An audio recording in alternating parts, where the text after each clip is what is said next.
అనగనగా కోసూరు అనే ఒక మారుమూల కుగ్రామంలో ధర్మయ్య రమణమ్మ అనే ఇద్దరు దంపతులు జీవిస్తూ ఉండేవారు. ధర్మయ్య పేరుకు తగ్గట్టుగానే దాన ధర్మాలు చేస్తూ అందరికీ సహాయం చేస్తూ ఉంటాడు. ఆ గ్రామం చుట్టూ దట్టమైన అడవి మధ్యలో పచ్చని చెట్లతో నిండి ఉన్న ఒక పల్లెటూరు. ఆ గ్రామంలోని ప్రజలకు వ్యవసాయమే జీవనాధారం. అత్యవసర పనులకు ఆ గ్రామం నుండి పట్టణం చేరుకోవాలంటే తప్పనిసరిగా ఎవరైనా ఆ అడవి మార్గాన కాలినడకన ప్రయాణం చెయ్యాల్సిందే. ఆ అడవి మధ్యలో ఒక మర్రి చెట్టు మీద తారా అనే ఒక దెయ్యం వచ్చేపోయే వాళ్ళని ఏడిపిస్తూ అది ఆనందపడుతూ ఉండేది. ఈ దెయ్యం బాధ పడలేక అత్యవసరాలప్పుడు నలుగురు కలిసి జట్టుగా పట్నం వెళ్ళి పని చూసుకొని వచ్చేవారు. ప్రజలు ఆ మర్రి చెట్టు దగ్గరికి వెళ్ళాలంటేనే భయపడిపోయేవాళ్ళు. ఇలా జట్లుగా వెళ్ళినా సరే ఆ తారా దెయ్యం మనుషుల్ని పీడించడం మాత్రం మానలేదు. అలా కొన్ని రోజులు గడిచిపోయాయి. ఒకరోజు హఠాత్తుగా ధర్మయ్యకి అత్యవసర పని మీద పట్నం వెళ్ళాల్సి వచ్చింది. ఆ సమయంలో అతనితో రావడానికి ఎవ్వరూ సిద్ధంగా లేరు. చేసేదేమీ లేక ఒంటరిగా ధర్మయ్య అడవి మార్గాన పట్నానికి ప్రయాణమవుతాడు. ఇంతలో ధర్మయ్య భార్య దారిలో తినమని భోజనం చేతికందిస్తుంది. ధర్మయ్య పట్నం వెళ్ళి పని ముగించుకొని త్వరగా తిరుగు ప్రయాణం అవుతాడు. తిరుగు ప్రయాణంలో ధర్మయ్య బాగా అలసిపోయి విశ్రాంతి కోసం ఒక చెట్టు కింద కూర్చుంటాడు. ఇక్కడ ధర్మయ్యకి తెలియని విషయం ఏంటంటే ఆ చెట్టు మీదే తారా దెయ్యం నివసిస్తూ ఉంది. చెట్టు కింద ధర్మయ్య భోజనం చేస్తున్న సమయంలో తారా దెయ్యం చెట్టు మీద నిద్రపోతూ ఉంటుంది. మిగిలిన భోజనం అక్కడే వదిలేసి చెట్టు కింద ధర్మయ్య నిద్రపోతాడు. రకరకాల పిండి వంటల వాసనకు చెట్టు మీదున్న తారా దెయ్యంకి మెలకువ వస్తుంది. అది ఆత్రంగా కిందకి దిగి వచ్చి అక్కడున్న మిగిలిపోయిన పిండి వంటలను ఖాళీ చేస్తుంది. తారా దెయ్యం తనలో తాను ఇలా అనుకుంటుంది, అబ్బా, ఈ మనిషి రోజు ఇంత రుచికరమైన ఆహారం తింటున్నాడా? నా జీవితంలో నేనెప్పుడూ ఇటువంటి ఆహారం తినలేదు. నేను ఇలాంటి అవకాశాన్ని వదులుకోదలుచుకోలేదు. ఎలాగైనా సరే నేను రోజు ఇట్లాంటి రుచికరమైన ఆహారం తిని తీరాల్సిందే. ఇలా ఆలోచించుకొని తారా దెయ్యం ఒక అందమైన యువతి రూపంలో మారి చెట్టు కింద కూర్చొని ఏడవసాగింది. ఆ ఏడుపు విని ధర్మయ్యకు మెలకువ వచ్చి, ఏమిటమ్మా, ఇంత దట్టమైన అడవిలో నువ్వు ఒంటరిగా ఏం చేస్తున్నావు? ఎందుకిలా దుఃఖిస్తున్నావు అని ప్రశ్నిస్తాడు. అందుకు యువతి రూపంలో ఉన్న తారా దెయ్యం తన పథకం పారినందుకు లోపల తారా దెయ్యం సంతోషిస్తూ బయటకి మాత్రం తనకి లేనిపోని కష్టాలన్నీ చెప్పి చనిపోవడానికి వచ్చానని ధర్మయ్యతో చెప్తుంది. దానికి ధర్మయ్య, ఇంత చిన్న వయసులో ఎంత కష్టం వచ్చింది తల్లి అని ధైర్యం చెబుతూ, నీకేమీ అభ్యంతరం లేకపోతే మా ఇంటికి వచ్చి నీకు మంచి రోజులు వచ్చేంత వరకు మా భార్య రమణమ్మకు చేదోడు వాతోడుగా ఉండు అని సలహా ఇస్తాడు.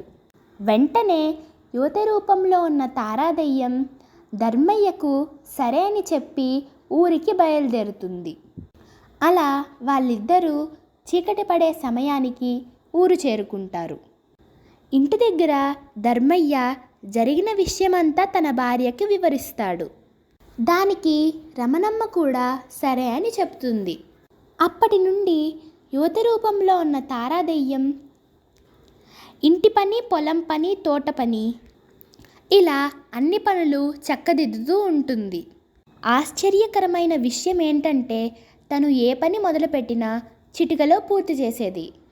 ఇలా యువతి రూపంలో ఉన్న తారా దెయ్యం రమణమ్మ చేసే రుచికరమైన వంటలు తింటూ కొన్ని రోజులు గడిపేసింది.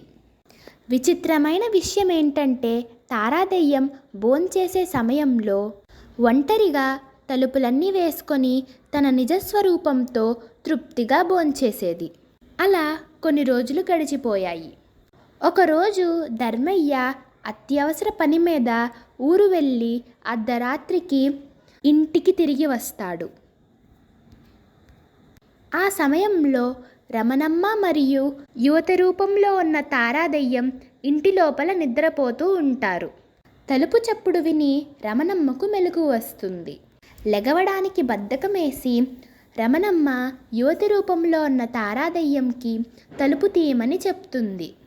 నిద్రమత్తులో ఉన్న తారాదయ్యం లెగవడానికి బద్ధకమేసి తన మంత్రశక్తిని ఉపయోగించి లెగవకుండానే తలుపు తెరుస్తుంది. ఇదంతా నిద్రమత్తుతో చూసిన రమణమ్మకు పై ప్రాణాలు పైనే పోయాయి. లోపలికి వచ్చిన ధర్మయ్యకు ఇద్దరూ పడుకొనుండేసరికి తలుపు ఎవరు తీశారు అని అనుమానం వస్తుంది. వెంటనే తన భార్యను బయటకు పిలిచి జరిగిన విషయమంతా చెప్తాడు. తన భార్య కూడా తను చూసింది చెప్తుంది. ఇద్దరూ తన ఇంట్లో ఒక దయ్యానికి ఆశ్రయం ఇచ్చినట్లుగా తెలుసుకుంటారు. అయినప్పటికీ వాళ్ళు తమ కళ్ళతో చూసింది నిజమో కాదో నిర్ధారించుకోవడానికి వాళ్ళు కొన్ని పరీక్షలు పెడతారు.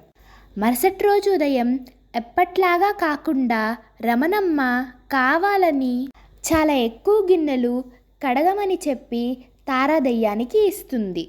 అలా రమణమ్మ పని చెప్పి ఇంట్లోకి వెళ్ళంగానే తారాదయ్యం చటుక్కున పని పూర్తి చేస్తుంది.